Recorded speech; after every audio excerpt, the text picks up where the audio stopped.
Okay, it's Coach Abel here along with Coach Weiss, the Able Body Experts, part 3 of our treatise on, or our address of gluten intolerance and getting to the heart of the matter. So in part 1 and 2, please go check that out. Now, in part 3 here, Coach, the funny thing is diagnosed celiacs only account for a small fraction of the bloated and still expanding market of gluten-free products. In total, the disease affects just 0.75% of the population, less than 1% of the population. The remainder are those consumers who believe for one reason or another that gluten is hurting them too. The success here of perceptual bias and fear-mongering. Hello, that's the diet mentality, perceptual bias and fear-mongering. All right? The Center for Celiac Research at the University of Maryland, the actual Center for Celiac Research at the University of Maryland, almost half the people who show up at this clinic are on a gluten-free diet before they've even been tested for it. And for every patient, listen to this, for every patient whose intestinal biopsy turns up positive, 9 or 10 test clean or free of gluten intolerance. So for every one who tests gluten intolerant, 10 more test negative for it.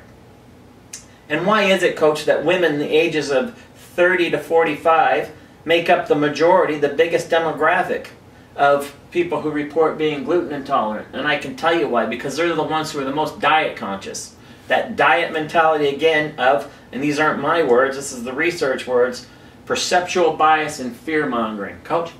Yeah, and also I believe if you looked into the marketing research, the buying power of that demographic is very high as well. Absolutely. So if you're gonna try and market a product to somebody, and you want to have, especially something like food products or diet products or exercise products or something like that, that's a very good demographic to go after. There's a lot of money to be made to make people believe that they need what you're. And the problem for me with the whole diet mentality concept and the fear-mongering of it is it's not marketing well-being. It's marketing illness. It's telling you the reason you feel like crap about yourself or in general is because you're not eating gluten-free or whatever else they're going to throw at you. It's not marketing well-being. It's marketing illness. It's marketing victimhood, Coach. Yeah, and the thing that they're proposing, even if you choose not to eat gluten and you decide,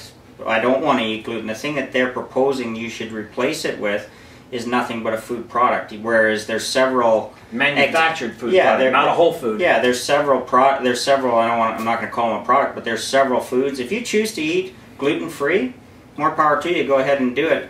You don't have to eat one single packaged product ever, and you can eat gluten-free. And see, and here I would disagree with you that if you want to eat gluten-free, more power to you. I would say it depends on your motivation behind doing so.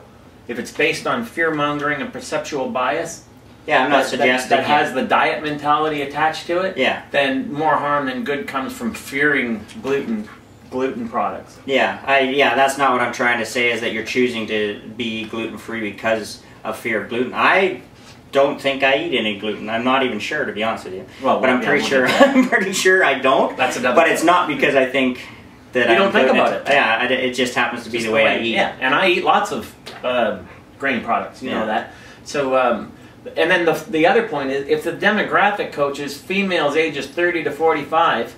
Then we look at another global demographic, that China consumes the vast majority of the world's grain, but why is their reported incidence of gluten intolerance so minuscule compared to North American people? I'll tell you why. They don't have or suffer the diet mentality of fear-mongering and perceptual bias. Any final thoughts on part 4, Coach? Yeah, it'll be interesting to see in the next decades that are coming up, as the countries like China and stuff, as their diets become more westernized, how that's affected. Because I would go out on a limb and say that those types of countries are probably eating a lot more whole food than we are, I would think. Yeah.